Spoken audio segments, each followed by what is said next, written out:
आज हम चैप्टर 9 शुरू कर रहे हैं। चैप्टर 9 का हमने अनुक्रम आपको करा दिया था 9.1। अब सीरीज शुरू होती है तो उसमें सबसे पहले समांतर श्रेणी है। समांतर श्रेणी किसे कहते हैं, इसको आप अच्छे से कक्षा 10 में पढ़ करके आए हो। तो ऐसी श्रेणी जिसके क्रमागत पदों के बीच अंतर समान होता है, जैसे कि हमने ये एक एग्जाम्पल लिया विषम संख्याओं का समुच्चय 1 3 5 कल बताया था 7 9 11। तो इनके बीच पदों के बीच अंतर समान है, 5 - 3 2 7 - 5 2। तो इसके एग्जाम्पल आप बहुत सारे पता हैं और आपने क्वेश्चन भी किए हैं। तो डेफिनेशन समझने के लिए आप एक अनुक्रम है A1 A2 A3 AN को समांतर अनुक्रम भी बोलते हैं या समांतर श्रेणी भी कहते हैं। यदि AN+1 = AN+D, इसका मतलब ये हो गया जो नेक्स्ट वाला पद है वो प्रथम वाले पद में उससे पहले वाले पद में D जोड़ने पर प्राप्त हो रहा है। यानी कि हमको जो A2 मिल रहा है वो कैसे मिल रहा है, A1 में D जोड़ने पर मिल रहा है। तो वहीं से ये बनता है AN+1 = AN+D, जहाँ N जो है क्या है, belongs to N, capital N, natural number, प्राकृत संख्या। A1 को क्या कहते हैं, प्रथम पद, और D को सारवंतर। D को क्या कहा जाता है, सारवंतर।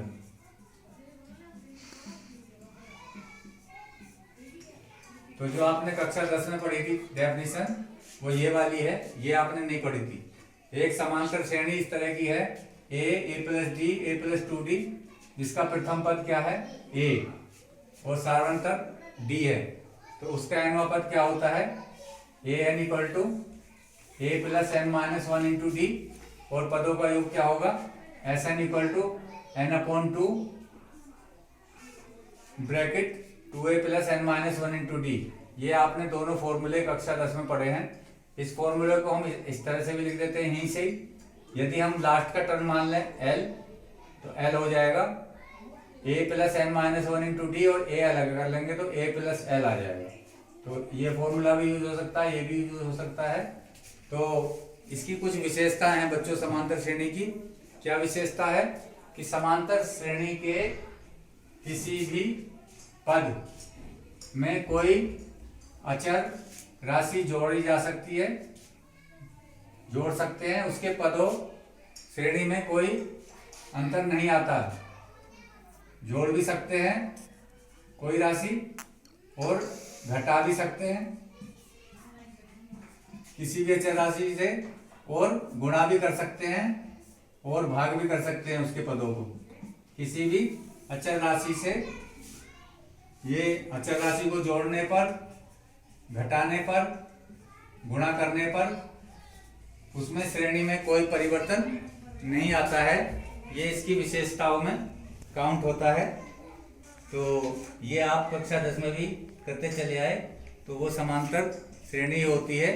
अब हमको इसमें थोड़ा सा आगे बढ़ते हुए क्या करना है, समांतर माध्य ज्ञात करना है। इसमें अभी तक आपने समांतर माध्य नहीं किया था, तो नेक्स्ट हेडिंग डालिए समांतर माध्य। समांतर माध्य आप छोटी कक्षाओं में भी पढ़ते थे, उसमें क्या आता था, औसत। औसत किसे कहते हैं, तो यहाँ पर जो आपने औसत पढ़ा है उसी को समांतर माध्य बोलते हैं बच्चों। तो यहाँ पर नया नाम समांतर माध्य आ गया है, जो आपका औसत, जो आपने औसत पढ़ा है। तो दो संख्याएं हमारे पास है A और B।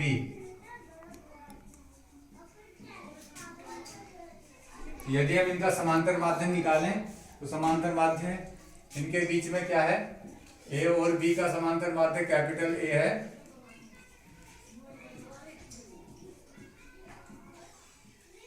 क्या हो जाएगा, इन दोनों को जोड़ करके A + B/2। वहां पर भी औसत क्या होता था, कुल बटे संख्या। तो यहाँ पर दो ही संख्या है हमें, तो 2 से भाग दे देंगे। तो इसको A और B का समांतर माध्य कहते हैं। A जो है A और B का समांतर माध्य कहलाता है।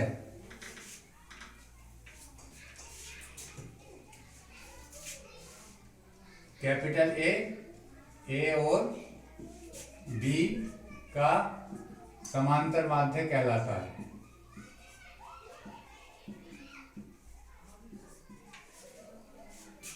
अब देखिए, अब यदि ए और बी के बीच कितनी भी संख्याओं को रखा जा सकता है, मानो हम ए और बी के बीच कितनी संख्या रख रहे हैं, ए और बी के बीच कितनी संख्या हम रख सकते हैं। तो इसमें जो है मानो n संख्या रख रहे हैं, n संख्या रखने पर पहली संख्या का माध्य a1, a2, a3 dot dot dot an। तो इनके बीच में जो है n संख्याएं हैं, क्या क्या, a1, a2, a3, ए और बी के बीच n संख्याएं हैं।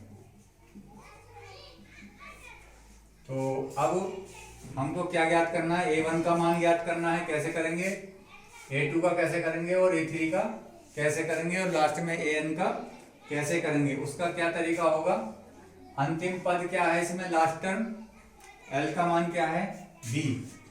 तो ये लास्ट वाला पद है, वहां पर आप an मानते थे इसे। तो अब श्रेणी में कुल पद कितने हो गए,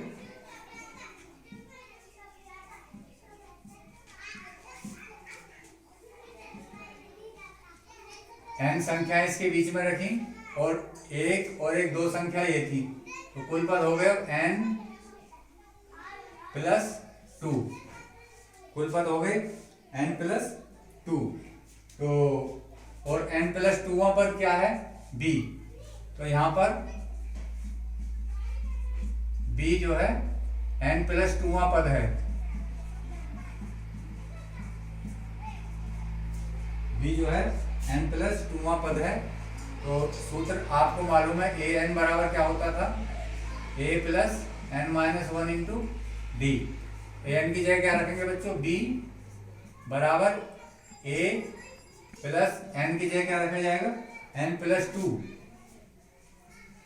माइनस 1 इंटू डी। तो b बराबर a bracket plus n plus 1 into D. तो यहाँ पर जो है इधर लिया उसको b minus A equal to N plus 1 into D.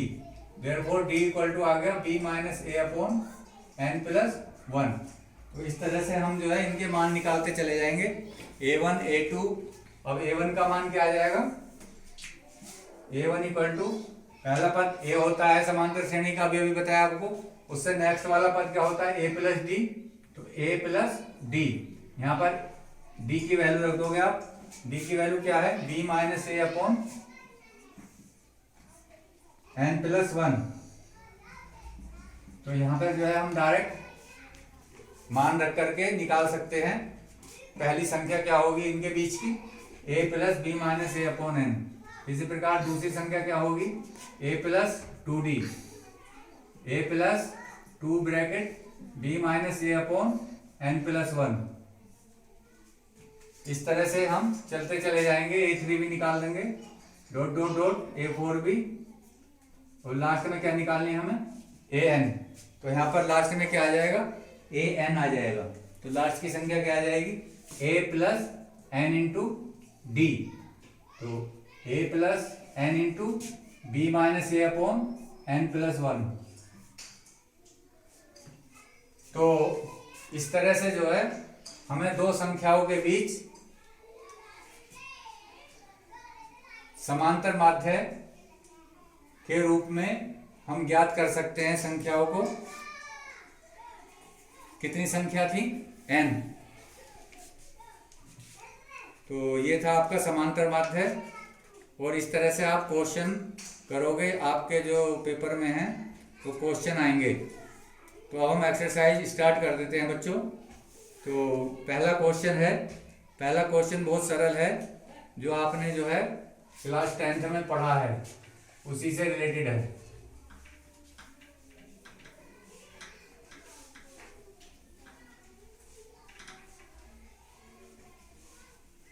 यह है 1 से लेकर के 2000 तक के विषम पूर्णांकों का योग ज्ञात करो। 1 से 2001 तक के विषम पूर्णांकों का योग ज्ञात करो।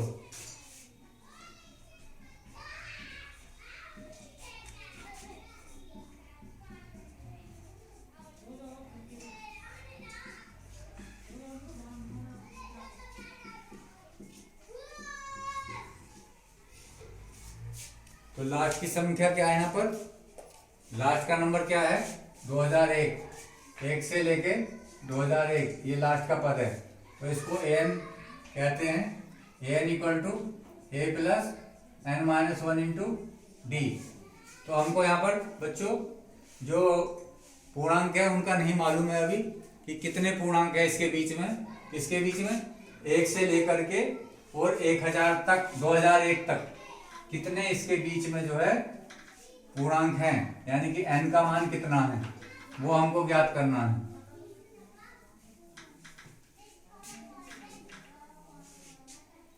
तो an equal to 2001 a1 n ज्ञात करना है। d इनके बीच में 1 से लेकर के 2000 तक। देखो d यहां से आप सोच सकते हो क्या है? विषम पूर्णांक। इसका मतलब ये हो गया विषम पूर्णांकों में एक दो का ही तो अंतर होगा, इस तरह से तो होंगे, ठीक है। तो d बराबर क्या लोगे यहाँ पर? 2। तो लिख सकते हो आप शुरू में, क्योंकि a इक्वल टू 1 और d इक्वल टू 2। तो यहाँ पर d की वैल्यू 2 रख लो।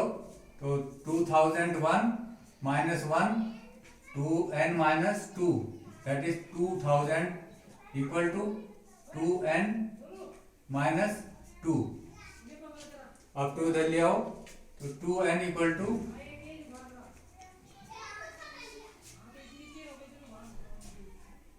2002 आ जाएगा ये। n इक्वल टू क्या आ जाएगा?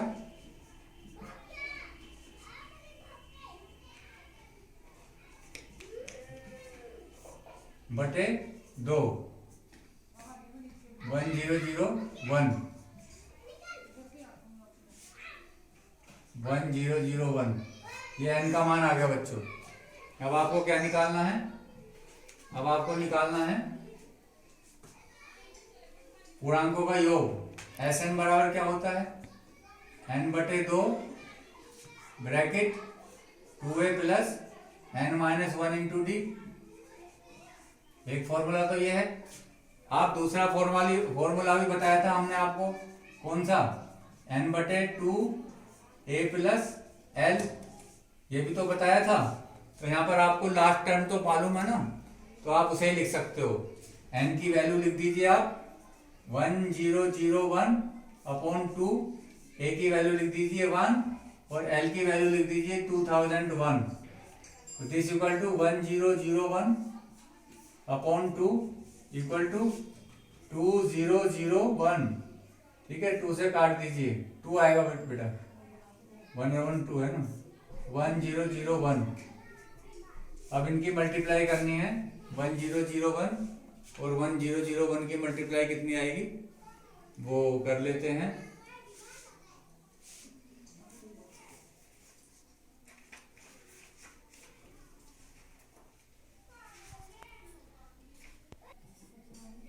वन 2001 आ रही है इनकी मल्टीप्लाई, ये आपका आंसर हो जाएगा।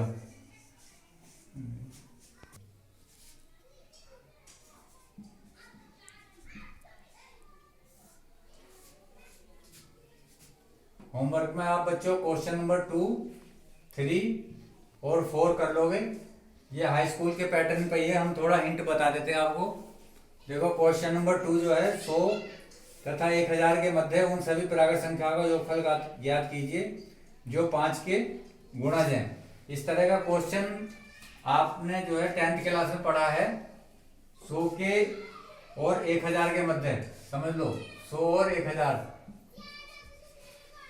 के मध्य 5 के गुणज, जो 5 से कट जाएगी संख्या, तो इसके बीच में क्या आएगा 105। फिर उसके बाद जो 5 से कट जाएगी 110, इस तरह से लिख लोगे आप, और उससे पहले की भी। और उनका जो है योगफल ज्ञात करोगे। उसके बाद किसी समांतर श्रेणी में प्रथम पद 2 है, प्रथम 5 पदों का योगफल अगले 5 पदों के योगफल का 1/4 है। दर्शाइए कि 20वां पद -112 है। तो जैसे जैसे इसमें दे रखा है वैसे वैसे लिखोगे। प्रथम 5 पदों का योगफल अगले 5 पदों के योगफल का 1/4 है। तो आप मान लोगे समांतर श्रेणी के प्रथम 5 पद क्या हो जाएंगे?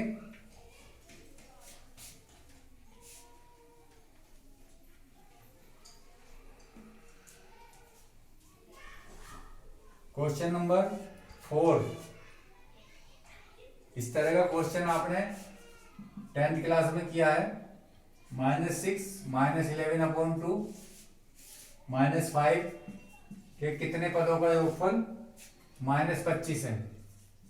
तो ये बच्चों लास्ट टर्म है, इसको आप an लोगे और इसमें ये पहला पद है और इसको आप निकाल लोगे। ठीक है, n का मान निकालना है। जैसे अभी मैंने पहला क्वेश्चन किया था उसी के हिसाब से इसे कर लोगे आप। तो आपको 4 तक ही करने हैं आज। ठीक है, थैंक्स।